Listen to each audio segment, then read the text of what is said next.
Salut chers téléspectateurs, soyez les bienvenus à notre émission Kairos, l'émission d'enseignement, l'émission d'édification, l'émission qui fait la différence. Je voudrais ce soir vous inviter à faire 3 courtes lectures avec moi, mais pour une question de gain de temps, nous ne lirons que dans l'évangile de Matthieu. Matthieu chapitre 8, le verset 23 à 27, et c'est parallèle en Marc 4, 35, 41, et Luc 8, 22 à 25. Ce récit nous parle de la tempête apaisée. Lisons ce qui suit.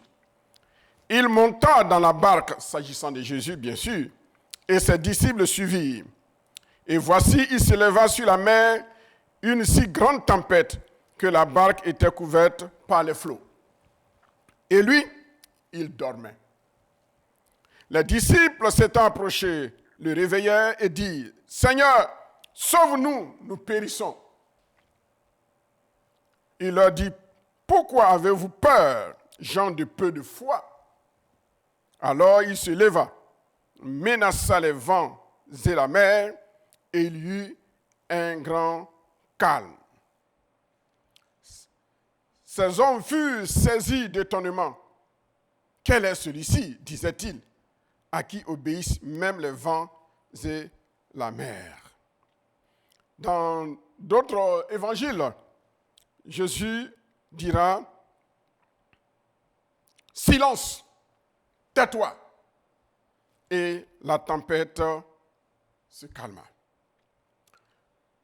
Chers téléspectateurs, je voudrais vous proposer aujourd'hui le thème sur la tempête. Précisément, le titre de mon message, « Ta tempête sera aussi apaisée par Christ. » Ta tempête sera aussi apaisée par Christ. Il a apaisé la tempête qui a menacé la vie de ses disciples en son temps, il y a plus de 2000 ans. Aujourd'hui, ce Jésus n'a pas changé.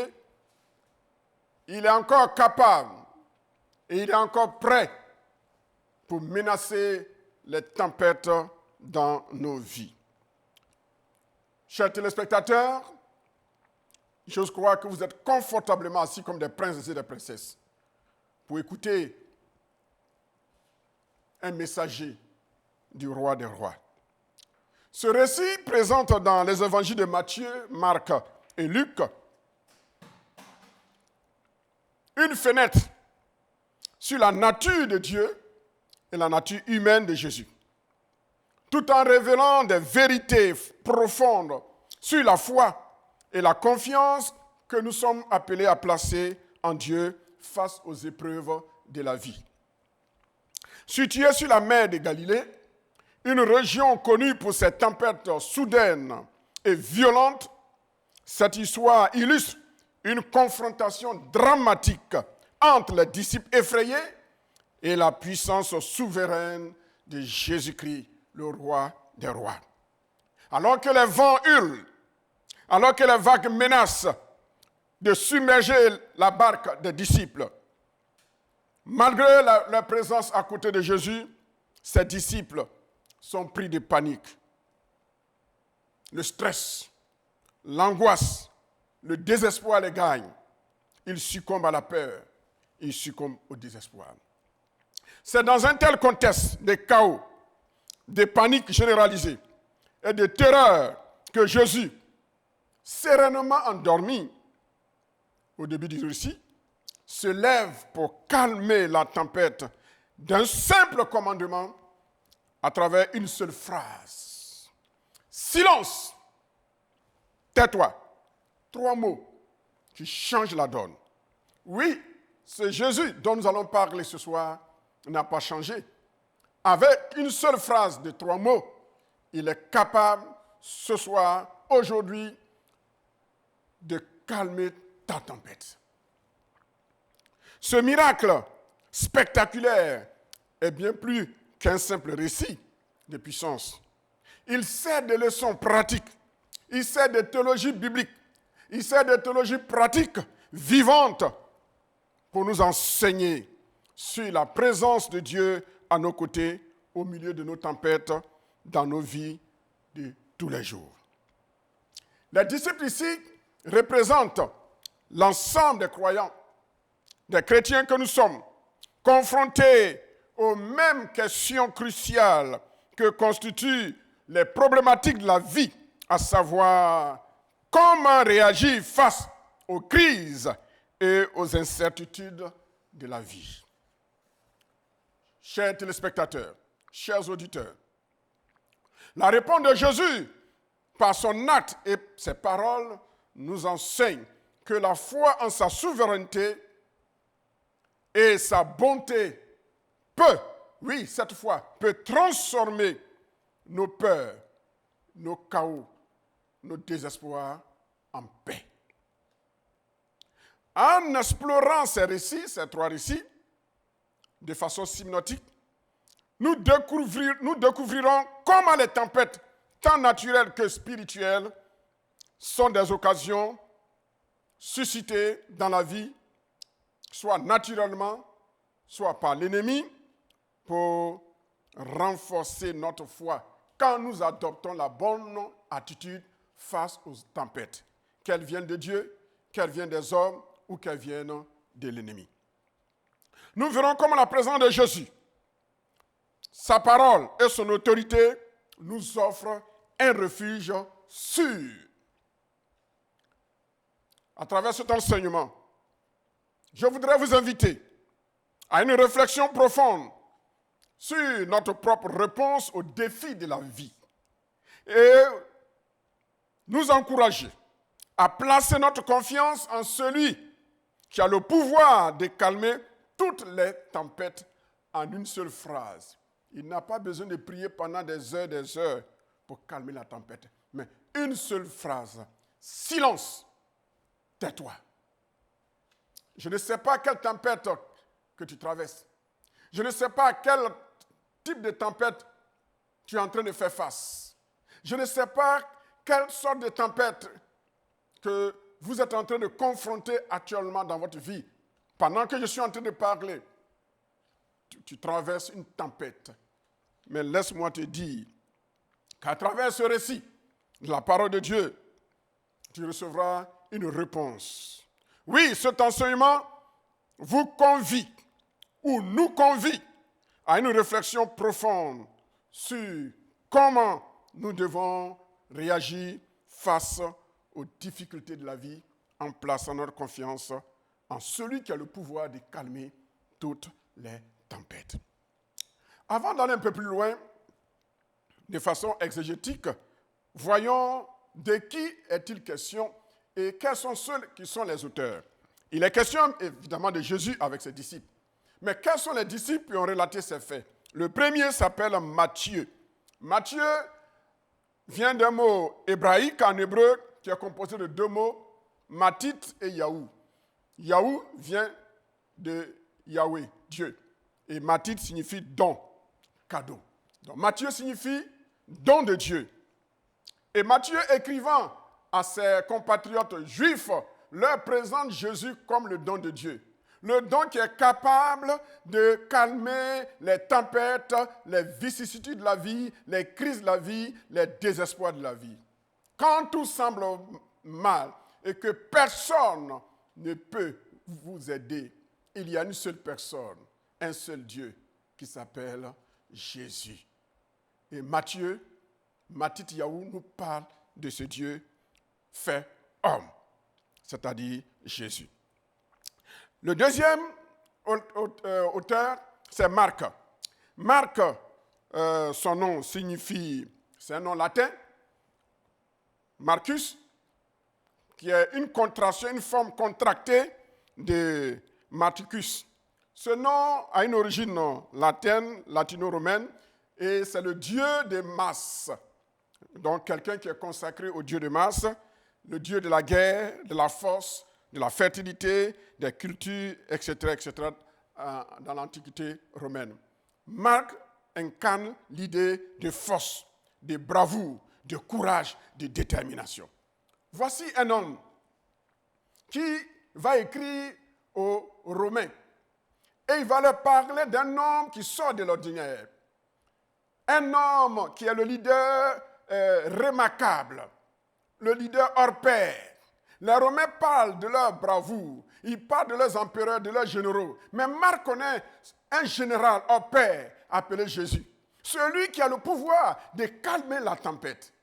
Il ne s'agit pas de faire la guerre avec les armes balistiques, mais lui, sa parole est plus qu'une bombe. Sa parole est plus que, n'est-ce pas, une bombe. Sa parole est plus que, n'est-ce pas, une bombe atomique. Il dit et la réponse arrive. Il a été capable de calmer la tempête. Ce que les généraux romains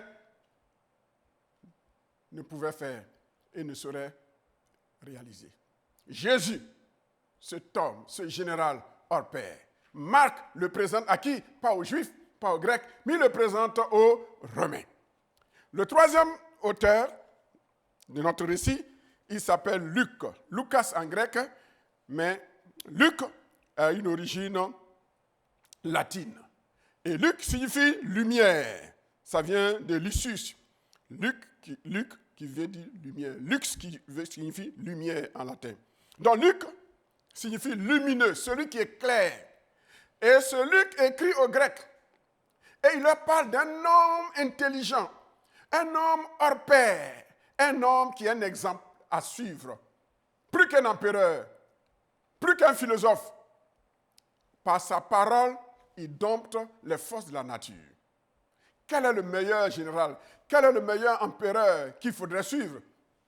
Luc présente au grec Jésus-Christ. Celui qui est capable de calmer les tempêtes et les cyclones de la vie. Quel est mon objectif? À travers cet enseignement, chers téléspectateurs, je voudrais vous amener à comprendre comment les récits de la tempête apaisée illustrent la puissance de Jésus et l'importance de la foi que nous, les chrétiens, sommes appelés à placer en Jésus-Christ. Deuxième objectif, quelle doit être notre attitude face aux crises? Plusieurs philosophies, plusieurs enseignements de motivation nous proposent des solutions. Mais ici, ces 4 évangélistes nous proposent une seule solution. Mettre notre foi en Jésus. Il est digne de confiance. Je ne sais pas quelle situation que tu traverses. Je ne sais pas quelle crise que tu traverses. Mais les disciples ont traversé une crise et Jésus était avec eux. Et quand ils ont crié à Jésus, la réponse est arrivée. Quel est le contexte de notre passage? Jésus amène les disciples à passer à l'autre bord, à l'autre rive. Matthieu 8, verset 23. Il monta dans la barque et ses disciples le suivirent. Dans Marc 4, 35 à 36, il est dit, ce jour-là, sur le soir, Jésus leur dit, passons à l'autre bord. Et il le prit avec eux dans la barque où il se trouvait. Luc, quant à lui, dit, un jour, Jésus monta dans une barque avec ses disciples. Il leur dit, passons de l'autre côté du lac. Frères et sœurs, je voudrais vous dire que la vie est faite d'une série de départs et d'arrivées. Tout n'est pas départ, mais il y a aussi des arrivées. Et tout n'est pas arrivé dans la vie, mais tout part d'un départ. Il faut savoir passer d'une rive à une autre, selon le plan de Dieu et selon notre destinée prophétique. Ici, selon le plan de Dieu pour Jésus et les disciples, en ce jour, ils devaient passer à l'autre rive. Sachons que la vie est faite de départ et d'arrivée. Je ne sais pas à quelle situation, à quel niveau tu te situes. As-tu pris un départ? Es-tu en train de continuer? Vas-tu terminer la course dans laquelle tu t'es engagé? Ou es-tu au milieu de la course? Es-tu sur le point d'atterrir? Alors je te dis, courage. Mais si le chemin entrepris n'est pas un bon chemin, il ne faut pas arriver. Il faut faire demi-tour. Oui, la vie est faite de départ et d'arrivée. Il est dit, pendant la traversée, une tempête va advenir. Laissez-moi vous dire que la vie chrétienne n'est pas une vie en rose. La vie, suivre Jésus-Christ, comme ses disciples qui ont suivi Jésus, n'exclut pas les temps de crise. L'évangile de prospérité qui nous dit que tout est en rose n'est pas exact. C'est une illusion. Nous croyons à la prospérité parce qu'il y a des principes de la prospérité dans la vie, dans l'évangile. Mais la vie chrétienne n'est pas faite de prospérité à tous égards. Il y a des hauts et des bas. Comme le blé et l'ivraie cohabitent pour un temps donné, et le Seigneur le permet, ainsi en est-il de même pour les temps de joie et les temps de crise. Il y a un temps de joie, il y a un temps de crise. Pendant le temps de joie, réjouis-toi, profite au maximum pour louer le Seigneur. Pendant les temps de crise, réfléchis. La vie est faite de cette dualité. Et malgré cette dualité de la vie, nous devons suivre Christ. Pas pour le pain, pas seulement pour le pain qu'il nous donne, la guérison qu'il nous donne, mais nous devons le suivre, surtout à cause du salut, sachant qu'il est un Dieu pourvoyeur. Il est celui qui pourvoit à tous nos besoins, pas à nos caprices. Oui, malgré cette dualité de la vie, nous devons suivre Christ. En lui obéissant, dans les moindres détails, face aux situations inconnues et potentiellement dangereuses. La tempête. Qu'est-ce qui crée la tempête? Dans Matthieu 8, 24, il est dit, « Et voici, il s'éleva sur la mer une si grande tempête que la barque était couverte par les flots. » Marc dit, « Il s'éleva un grand tourbillon. » Qui parle de tourbillon, parle de rotation. Je vais vous l'expliquer tout à l'heure, de façon scientifique. Luc 8 dit, « Pendant qu'il naviguait, Jésus s'endormit, et une tempête de vent fondit sur le lac. » Alors, comment se forment les tempêtes? La tempête est causée par la rencontre de deux courants d'air opposés. L'un froid et l'autre chaud, selon la science, créant ainsi une dépression atmosphérique. C'est ce phénomène qui pousse une masse de nuages à s'enrouler autour d'elle-même. Or, en physique, quand on parle de rotation, ça crée une force, une énergie qu'on appelle l'énergie cinétique, l'énergie liée à la vitesse. Donc, c'est cette rotation qui crée une énergie qu'on appelle l'énergie cinétique. De la même manière que la rotation de la fronde autour du bras du petit David a créé une force, une énergie cinétique qui a tué Goliath, quand il y a une tempête, une masse de nuages s'enroule autour d'elle-même et cette rotation va créer une vitesse et cela va créer une tempête. On appelle tempête quand c'est en dehors des trois zones que je vais citer. Quand la vitesse de cette masse de nuages qui s'enroule autour d'elle-même et qui va à vive allure, quand sa vitesse atteint ou dépasse 120 km à l'heure, ce phénomène est appelé ouragan. Ça, c'est dans l'océan Atlantique. On parle de ouragan. Mais quand c'est dans l'océan Indien, on parle de cyclone. Et quand c'est dans l'océan Pacifique, on parle de typhon. Et en dehors de ces trois zones, surtout en Europe, on parle de tempête. Donc ici, il ne s'agit pas d'un ouragan, d'un typhon ou d'un cyclone, mais il s'agit d'une tempête. Les disciples sont confrontés à la peur. Frères et sœurs, il existe plusieurs types de tempêtes dans la vie. Les tempêtes sont soit des problèmes d'ordre spirituel, où vous vous sentez ballotté à tout vent, où vous n'avez plus d'appui, où vous êtes tenté de mettre en cause votre foi, parce que vous priez et Dieu semble ne pas entendre. Ceux sur qui vous comptiez vous lâchent. Même vos proches les meilleurs vous lâchent. C'est des tempêtes de la vie. Il y a aussi des tempêtes d'ordre social. Dans les foyers, il y a des tempêtes. Il y a des tempêtes d'ordre économique. Quand vous ne savez à quel sein vous vouez pour avoir, n'est-ce pas, la substance élémentaire pour pouvoir vivre, pour vous acquitter de vos factures, de courant, de loyer, pour l'écolage de vos enfants, ce sont des tempêtes. Il y a également des tempêtes de maladies. Il y a des tempêtes de séries de morts. quand vous traversez cette tempête, ces différentes tempêtes, quelle réaction devez-vous adopter? Frères et sœurs, nos réactions sont naturellement des réactions de stress, des réactions de peur, des réactions de panique, des réactions d'angoisse. Mais laissez-moi vous dire la réaction la meilleure que Jésus-Christ nous conseille. Il a dit Jésus dormait pendant la tempête. Oui, cela montre que Jésus est homme, bien qu'il soit Dieu. Le sommeil est fait par Dieu pour réparer l'énergie, pour restaurer la dynamique d'énergie en l'homme. Nos neurones, nos cellules ont besoin de repos pour se recharger. C'est ce qu'on appelle le rechargement physique.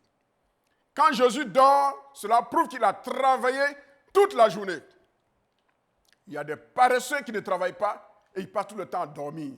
Jésus dormait d'un sommeil normal, d'un sommeil logique et d'un sommeil naturel. Mais pendant qu'il dormait physiquement, ses disciples étaient menacés. Oui, il arrive des moments dans notre vie avec le Seigneur où le silence, ce sommeil de Jésus, je l'appelle le silence, le sommeil stratégique ou le silence stratégique de Jésus. Il est là, mais il semble ne pas nous entendre. Il est avec nous, mais on semble ne pas le voir. Il est là, mais on semble ne pas découvrir sa présence. Oui, le silence stratégique de Jésus dans notre vie nous pousse souvent à douter et à nous sentir seuls. Et pourtant, nous ne sommes pas seuls. Les disciples réveillent Jésus par des cris. Matthieu 8, verset 25. Les disciples s'étant approchés, le réveillèrent et dit, « Seigneur, sauve-nous, nous périssons. » Oui, frères et sœurs, c'est ce que Dieu attend de nous. La Bible dit qu'il connaît nos besoins avant que nous ne lui présentions. Mais il veut et il voudrait que nous puissions apprendre à les lui présenter. Il permet ainsi que les disciples puissent venir à lui ou vers lui pour lui dire, « Maître, fais quelque chose, ne t'inquiète pas de ce que nous périssons. » Je ne sais pas quelle situation tu traverses qui t'amène à périr. Mais laisse-moi te dire, si tu fais comme les disciples, si tu importunes Jésus par des prières persévérantes, par des prières persistantes, avec foi, si tu l'interpelles, Christ répondra. Christ répondra. Son cellulaire n'est jamais occupé. Il n'y a jamais d'encombrement. Il ne perd jamais de réseau. Il a le réseau 100%, 24 heures sur 24, parce qu'il est Dieu. Approche-toi de Jésus. Laisse d'abord les intermédiaires de côté.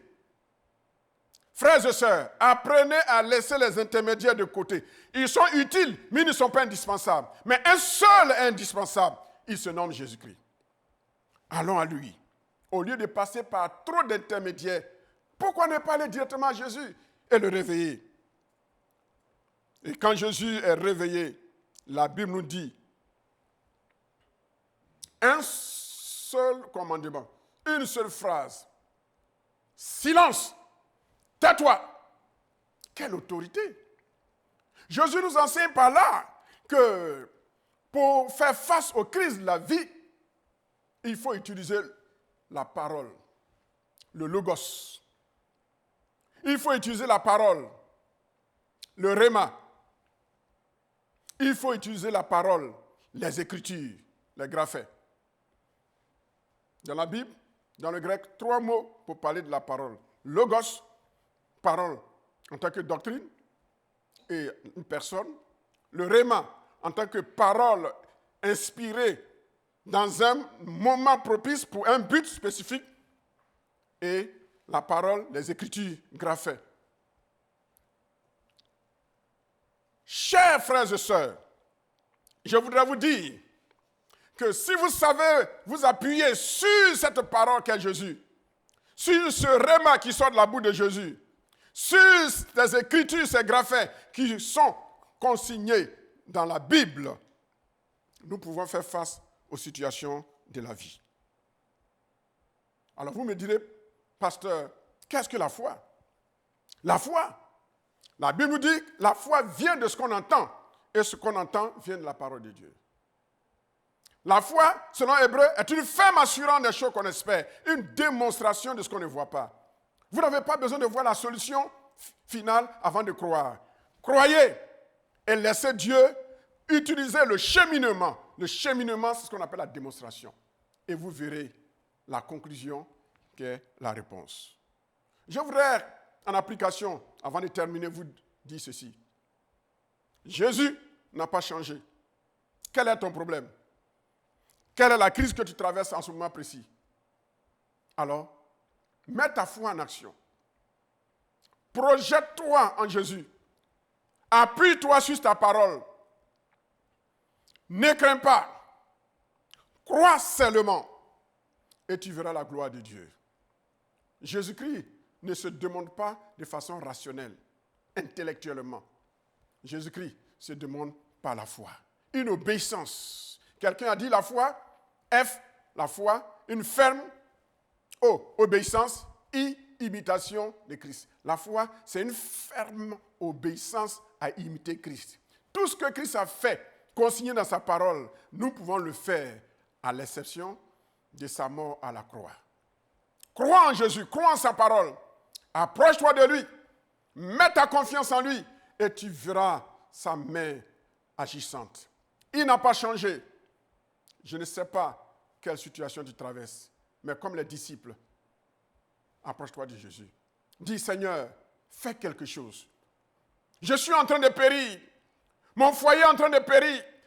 Mes économies sont en train de périr. Mon travail est en train de périr. Mon ministère est en train de périr. Mon corps est en train de périr. Seigneur, fais quelque chose. Et il fera quelque chose. Il n'a pas changé. Si tu voudrais que je prie pour toi, fais cette prière avec moi. Dis avec moi, Seigneur, tel que je suis, enrôlé par le stress, emballé par la panique, gagné par la peur, baptisé dans le désespoir. Seigneur, je sais que malgré mes limitations et mes limites, toi, tu es illimité. Tu peux faire quelque chose. Seigneur, fais quelque chose. Au nom de Jésus, je déclare que toute situation qui est en train de te submerger s'arrête maintenant. Au nom de Jésus-Christ. Quelle que soit la durée de la crise, quelle que soit l'intensité de la crise, laisse-moi te dire que Jésus n'a pas changé. Il est le même hier, aujourd'hui et éternellement. Que sa puissance te touche là où tu es. Si c'est une maladie, mets ta foi en action et que cette maladie disparaisse à l'instant même au nom de Jésus-Christ. Si c'est un déblocage dont tu as besoin, j'appelle à l'existence au nom de Jésus-Christ un déblocage de la part de Dieu et tu le verras se réaliser.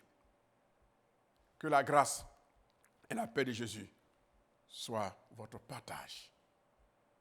Dès aujourd'hui et pour toujours. Sachez qu'il n'a pas changé. Il n'a pas changé. Il l'a fait pour plusieurs personnes. Il veut le faire pour toi ce soir. Et tu seras un témoin comme Matthieu. Tu seras un témoin comme Marc. Tu seras un témoin comme Luc pour parler de ce que tu auras expérimenté. Une foi expérimentable. Une foi qu'on partage. Une foi qu'on explique aux autres afin qu'eux aussi, ils croient en ce Seigneur qui est Jésus. Que le Seigneur te bénisse. Nous allons faire une pause et je reviendrai tout à l'heure et je vais me disposer par la grâce de Dieu à répondre à vos questions, à vos différents appels. Que le Seigneur vous bénisse.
vous salue encore une fois de plus, chers téléspectateurs.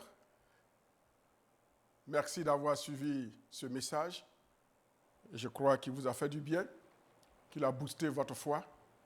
Et si vous avez quelques interrogations, quelques questions, je suis à votre disposition. Alors, vous pourrez me joindre, vous pourrez nous joindre au 27 24 58 71 50. Je reprends. 27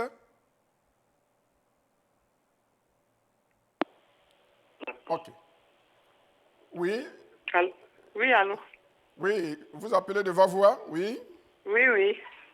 Je m'appelle Ouloubli. OK, la sœur Oulbli. Voilà.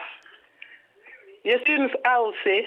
Ah, vous êtes une AOC. Je suis épatée, je suis dépassée. Je suis réjouie de votre message. Donc, je vous donne mon sujet de prière. Oui. Je voudrais que le Seigneur me soutienne, qu'il me fortifie. Je traverse une situation difficile dans mon foyer. Mais que le Seigneur me donne la force de compter sur lui jusqu'à la victoire totale. Amen. C'est mon sujet. C'est mon sujet qu'elle a. Merci beaucoup, chère sœur AOC. Je vais rendre témoignage. Oui, ton témoignage est Oui, en route. Voilà. Ton témoignage est en route. Ton témoignage est en route. Merci, pasteur. Merci, mon pasteur. Il y a le début, le départ. Oui. Il y a le trajet, le développement. Et il y a la fin. Oui. Voilà. La fin, c'est la conclusion. La conclusion sera rendue à la télévision des Assemblées de Dieu. OK. Merci beaucoup, ma soeur. Je prends bien note et je prierai pour vous tout à l'heure. Oui, on a un autre appel. OK, je vais prier pour elle en même temps. Ma soeur, je vais prier pour vous. Alors, notez le jour et notez l'heure. Et quand vous allez rendre votre témoignage, vous direz mot pour mot le jour, l'heure et le thème du message, les références bibliques par lesquels Dieu est passé pour débloquer votre situation. Seigneur, elle est la première appelée et ce n'est pas un hasard. Je prie que cette tempête qu'elle traverse dans son foyer, par cette parole, qu'elle reçoive la réponse. Seigneur, en ton nom, je prie pour elle et je déclare que de la même manière qu'elle a été la première à appeler, qu'elle soit la première à rendre témoignage. Seigneur, le temps que tu as fixé vient et il est déjà venu, où le déblocage va se manifester. À toi la gloire, au nom de Jésus. Amen. Alors, oui, nous avons Adokou d'Akoupé. Oui. À quoi puis-je vous être utile? Bonsoir. D'accord. Mon sujet, c'est par rapport au concours. Au concours? Oui. OK. Vous voulez vous présenter à un concours? Bon, il y a longtemps que nous le faisons, mais depuis là, il n'y a pas de suite. À tout moment, c'est échec. On aimerait que vraiment vous intercédez. Ça fait combien de fois vous avez présenté? Non. Pour la depuis là, on ne fait que passer. Hein? Plus de 3 fois? Oui, ça dépasse 3 fois. Ça dépasse 3 fois. OK. Est-ce que vous avez foi que le Seigneur Jésus peut apaiser cette tempête scolaire, estudiantine que vous traversez? Oui. Seigneur, sur la base de sa foi, en comptant sur ta parole, en comptant sur ta volonté et ta souveraineté, je libère cette parole pour dire, Seigneur, l'année prochaine, à cette même date, qu'elle vienne avec un témoignage pour la gloire de ton nom. Que tout ce qui est cause de cette série d'échecs s'arrête maintenant au nom de Jésus. Et donne-lui de mieux préparer ses examens en comptant sur toi, en comptant sur le Saint-Esprit, en étudiant, afin que ton nom soit glorifié. Merci, tendre Père, parce que tu exauces sa foi. Au nom de Jésus. Amen. Madame Anoma Dabobo nous appelle. Bonsoir. Bonsoir, ma soeur. Oui. Oui. Allô? Oui, Oui. Oui, bonsoir, pasteur. comment ça va? Oui, j'ai fait un palu, ça fait 3 semaines à peu près. Oui, Et à la suite de ça, oui, un palu, ça fait au moins 3 semaines. oui, Et à la suite de ça, oui. j'ai un problème au foie. Un problème au Bon, foie. maintenant, ça c'est le premier sujet. Oui, Le deuxième sujet, j'ai mon petit-fils qui s'appelle Yohan. Yohan. Et il prend la drogue. Vraiment, ils sont mes 2 sujets. Vraiment, je voudrais que vous priez pour moi. Seigneur, en ton nom, je prie pour la santé de notre sœur, Manou Anouma. Elle a un problème de foie. Tu n'as pas besoin de te déplacer pour toucher un malade avant qu'il ne reçoive la guérison. À distance, tu parles, tu agis. En ton nom, je déclare que ce foie qui est atteint reçoit la restauration à cet instant même au nom de Jésus-Christ. La puissance du Saint-Esprit la touche par ton ange. Tu la touches là où elle se trouve en ce moment précis. Et ce mal de foie disparaît. Que la tempête, la maladie disparaisse maintenant au nom de Jésus. Seigneur, je te prie également pour son fils qui est gagné par cette addiction à la drogue. Seigneur, je prie. Toi seul peux le délivrer. Au nom de Jésus. Seigneur, je prie que le Saint-Esprit touche cet enfant. Et sur la base de la foi de ta servante, qu'il ait le dégoût, Seigneur, de cette addiction à la drogue et qu'il soit délivré instantanément au nom de Jésus. Donne-lui ce témoignage pour la gloire de ton nom. Merci, tendre Père, parce que tu le fais. Et nous disons tous Amen. Amen. Oui, nous avons une auditrice qui nous appelle d'Abidjan. Allô? Oui, allô? Oui, à qui ai-je l'honneur? C'est Madame Kra. Madame Kra, comment allez-vous? Bien? Je vais bien, pasteur, merci. Oui. À quoi puis-je vous être utile? Bon, papa, je voulais que vous priez pour ma maman. Oui. Elle a foudré. Oui. Et bon, elle ne se sent pas bien. Il y a un moment, elle ne se sent pas bien. On fait les examens médicaux, Oui. toutes sortes de trucs. Mais malheureusement, ça n'avance pas. On voit que, vraiment, mais c'est que c'est Jésus seulement qui a sa solution. Okay. Parce que si c'est la côté physique, médical, on fait tout ce qu'on peut faire, mais malheureusement, ça, donc je veux que Dieu vraiment il intervienne. Je sais qu'il peut le faire, qu'il étend sa main de là où elle est, à Yakoli là-bas. Et Dieu étend sa main, oui, à Yakoli Dabo. Là-bas elle est. Ma soeur, sur la base de ta foi, je déclare au nom de Jésus et sur la base de ta foi que ta maman reçoit la guérison maintenant. La Bible dit que tout ce que nous lirons avec foi, tout ce que nous demanderons, nous le recevrons et nous le verrons s'accomplir. Je déclare maintenant, sur la base de ta foi, que ta maman reçoit la guérison à l'instant même. Je ne dis pas dans 7 jours, je ne dis pas dans 1 mois, je ne dis pas dans 3 jours, je dis à l'instant même, la maladie la quitte au nom de Jésus. Seigneur, merci, parce que tu appelles cette tempête.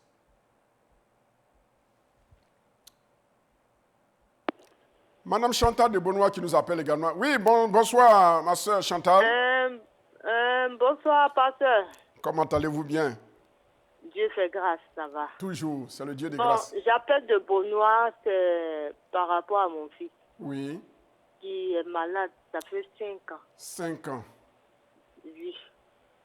Okay. Donc, j'aimerais que Dieu intervienne, parce que je sais que Dieu guérit. Amen. Ok. Il s'appelle Emmanuel. Emmanuel, Dieu avec nous. Au début, ça a commencé par un diabète, tout ça l'a mélangé dedans. Ok. Ma soeur, nous allons prier sur la base de la parole que tu as entendue. Jésus apaise toutes sortes de tempêtes. Et dans la Bible, Il y a une femme qui était malade durant 12 ans. Et quand elle a touché le bord du vêtement de Jésus, elle a été guérie. Et toi aussi, de la même manière que tu viens de toucher le bord du vêtement de Jésus, c'est-à-dire la parole. Parce qu'au bord des vêtements des sacrificateurs, il y avait des fils bleus qui étaient le symbole de la parole. Donc, en touchant le vêtement de Jésus, cette femme était en train de toucher la parole de Jésus, source de foi. Toi aussi, parce que tu touches cette parole que nous venons de prêcher, Jésus va te visiter. Il va visiter ton enfant.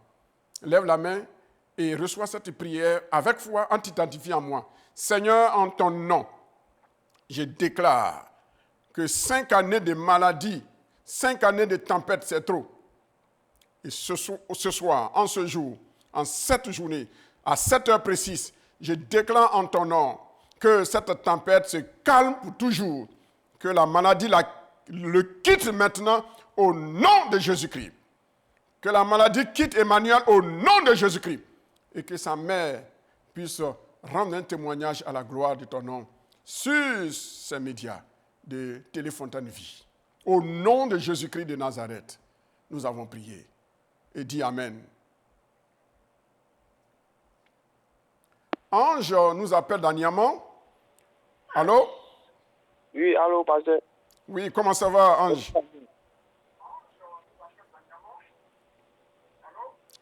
Allô, Ange? Oui, allô, bonsoir, pasteur. Comment allez-vous, Ange? Oui, ça va, merci. Et je vous, pasteur. Ça va très bien. Mon sujet ce soir est que, bon, au fait, j'ai eu le bac en cette année. Oui. Maintenant, il y a les cours que nous avons passés pour entrer dans les écoles prestigieuses. Oui. Donc, je voulais qu'on puisse apporter les mains du Seigneur parce que nous avons déjà déposé les dossiers et tout. Très bien. Maintenant, nous avons trouvé une suite favorable si éventuellement Dieu est en sa main. Merci, Ange. Vous avez fait votre part et vous confiez votre sort entre les mains du Seigneur. J'ai pris bonne note et le Saint-Esprit aussi a pris bonne note. Seigneur, nous te prions pour Ange. Tu vois son cœur actuellement dans l'impasse, un peu angoissé. Son dossier sera-t-il retenu ou pas? Il ne sait à quel saint se vouer. Mais il sait que tu existes. Il sait que tu es son sauveur. Il t'apporte son sujet. Seigneur, je te prie pour Ange. S'il y avait une personne à sélectionner, que Ange soit cette personne sélectionnée. Seigneur, s'il y avait 10 personnes à sélectionner, que le frère Ange fasse partie de ces 10 personnes. S'il y en avait 100, qu'il fasse partie de ces 100. Mais Seigneur, je sais une seule chose. Tu écoutes la prière de tes enfants. Ange pousse un cri, un SOS vers toi. Seigneur, daigne agir. Que les portes s'ouvrent et que toute main lugubre qui voudrait être une source d'obstacle à son admission, à ce texte, à cette sélection, soit brisée au nom de Jésus-Christ. Nous donnons gloire à ton nom. Merci parce que nous croyons que tu vas le sélectionner. Et il viendra rendre témoignage à la gloire de ton nom. Sois béni dans ton Père, au nom de Jésus-Christ. Amen. Allô, M. Quadio de Tchébissou? Oui. Bonsoir, oui, M. Quadio. Oui, bonsoir, pasteur. Comment allez-vous bien? Je vais par la grâce de Dieu. À quoi puis-je vous être utile? À quoi puis-je vous être utile? Oui, j'ai un mal. Oui. Au niveau de ma tête, j'ai l'impression qu'il y a une plaie. Une plaie. Qui me fait vraiment souffrir. Et au niveau des yeux, oui. J'ai détecté un mal du nom de glaucome. Oui, le glaucome. Voilà, et je vois un peu, je vois flou. Oui. Et je compte sur le Seigneur pour qu'il puisse me délivrer totalement. Amen, amen. Il est le Dieu de la guérison. Il est le Dieu qui distribue les dons de guérison. Tu vas toucher ta tête avec ta main gauche et ta main droite, tu touches tes yeux. Ok. Et pendant que je prie pour toi, par identification, je touche ma tête et je déclare au nom de Jésus-Christ que la puissance du Saint-Esprit localise ce mal dans ton cerveau qui te fait souffrir. Au nom de Jésus, Seigneur, je déclare la guérison instantanée, à l'instant même, au nom de Jésus de ce mal de tête. Je prie également pour ses yeux, Seigneur, ce glaucome. La médecine peut le soigner, mais toi, tu guéris instantanément. Je prie au nom de Jésus-Christ que ses yeux soient touchés et que ce mal de glaucome soit vaincu. Seigneur, tu apaises la tempête de ses yeux au nom de Jésus-Christ. Même si la médecine ne fait des efforts à des avancées scientifiques, Seigneur, elle ne guérit pas ce mal comme toi tu le guéris. Tendre Père, par l'imposition des mains à distance, par identification à ses yeux, je déclare que la puissance de la guérison visite ses yeux à l'instant même, au nom de Jésus-Christ. Reçois la guérison. Mon frère, c'est un acte de foi. Tu vas voir le Saint-Esprit commencer un travail après cette prière. La nuit, les jours à venir, tu vas voir le Saint-Esprit à l'œuvre. Ne doute pas un seul instant. Même si tu vois le mal s'intensifier, n'aie pas peur. Crois toujours que Jésus est le Dieu qui guérit encore. Il t'a touché ce soir. Allô? Oui, madame Thérèse Afouad de Tabo, vous appelez de Tabo. Comment allez-vous? Oui, ça va, papa. Ah, merci. Oui. Qu'est-ce qu'on peut faire pour vous? Oui, je voulais que vous priez pour mes activités. Que mon commerce puisse marcher, mon magasin puisse marcher. Ok. Merci beaucoup. Nous allons le faire. Nous allons le faire. Et puis mon fils, là, il a un problème d'intestin. Ok. Ça lui fait mal. Ok. Vous avez fait déjà des examens médicaux? Oui. Ok. Ok. Si ce n'est pas discret, qu'est-ce que la médecine a découvert? Ben, on dit son intestin, là, ça se regroupe. Ok. Ok. Nous allons prier. Nous allons prier. Ça fait comme colopathie. Oui, si, je vois. Je vois. On va prier. On va prier. Et mets ta foi en action. On va prier Amen. pour ton enfant. Et nous allons prier également pour tes affaires. Amen. Voilà. Mais l'un des principes qui active la bénédiction financière, Oui. quand on travaille, c'est d'être fidèle dans les dîmes et les offrandes et les actions de grâce. Oui. Et Ça seulement, et les prémices. par la grâce de Dieu, je fais ça. Très bien. Nous allons prier. Seigneur, je te prie pour ma sœur. Au nom de Jésus-Christ de Nazareth, j'appelle par la foi et sur la base de la grâce de Dieu que nous avons en Christ, que, Seigneur, l'enfant de notre sœur reçoive la guérison maintenant. À distance, à cette heure-ci, le Saint-Esprit, l'onction de Dieu touche cet enfant. Seigneur, au niveau de son abdomen et à l'intérieur de son ventre, que ses intestins, ce mal qui frise une sorte de colopathie, Seigneur, s'arrête au nom de Jésus. Seigneur, s'il te plaît, en ton nom, j'apaise cette tempête de maladie, de colopathie. Au nom de Jésus-Christ, là où les intestins s'entremêlaient, Seigneur, que à partir de cette émission, à partir de cette prière, qu'il y ait un fonctionnement normal et que la médecine confirme que Jésus est passé par là. Seigneur, souviens-toi de son entreprise également. Elle a besoin de ton toucher. Elle a besoin de l'onction qui attire. L'onction qui attire sur le plan économique. L'onction qui attire sur le plan spirituel. L'onction qui attire sur le plan social. L'onction qui attire les relations humaines. L'onction qui contribue au développement économique. Que cette onction soit son partage. À cette heure-ci, nous déclarons que, Seigneur, les anges de Dieu mettent tout en ordre sous l'ordre de Jésus pour que la prospérité visite le magasin de notre sœur. Au nom de Jésus-Christ. Merci, tendre Père. Amen. Madame Série de Soubré. Oui. Comment ça va à Soubré? Ça Ça va bien, pasteur, tout va bien. Ça va bien. Ah, c'est bien. Tout va bien. J'aime cette expression, tout va bien. Tout va bien. Même quand il y a la tempête, tout va bien parce que Jésus est là. Amen, amen, amen. On dit quoi, Madame Seri? Parce que j'ai deux préoccupations, disons 3. Oui, 3. J'ai mes enfants qui doivent passer les concours. Oui. Il y a l'île, il y a un qui va passer une fois, l'autre, une GS. Une GS, là, on me parle de 3 millions. Actuellement, je n'ai même pas l'argent. Donc, vraiment, que le Seigneur intervienne et que tout aille bien. Maintenant, mon deuxième sujet, ma maman, elle est malade au village. Oui. Donc, vraiment, que Dieu, le Seigneur, il prend sa bonne main.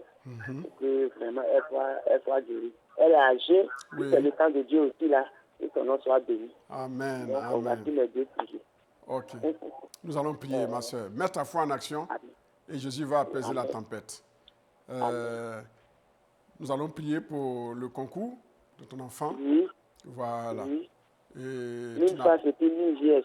Ok, j'ai compris. On va prier. On va prier. Tu n'as pas besoin de payer.